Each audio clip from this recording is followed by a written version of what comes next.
कोल्हापुरातील रेल्वे स्थानकावर स्वच्छतेचं काम करणाऱ्या एका महिलेवर अतिप्रसंग झाल्याची चर्चा गेल्या काही दिवसांपासून सुरू होती।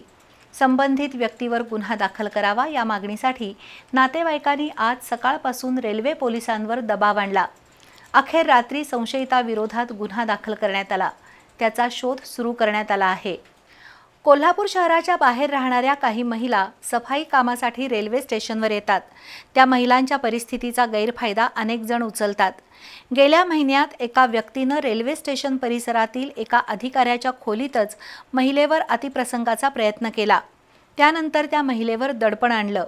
त्यामुळे गेल्या काही दिवसांपासून ती महिला दबावाखाली असल्याची चर्चा रेल्वे स्टेशन परिसरात सुरू झाली। त्यानंतर महिलेच्या काही नातेवाईकांनी संतप्त होत आज रेल्वे स्टेशनवरील पोलीस चौकीमध्ये ठाण मांडलं। कोणत्याही परिस्थितीत त्या व्यक्तीचा शोध घेऊन गुन्हा दाखल करण्याची मागणी केली। त्यामुळे पोलिसांनी खातरजमा करून संशयिताविरोधात गुन्हा दाखल केला। त्याचा रेल्वे पोलिसांकडून शोध सुरू आहे।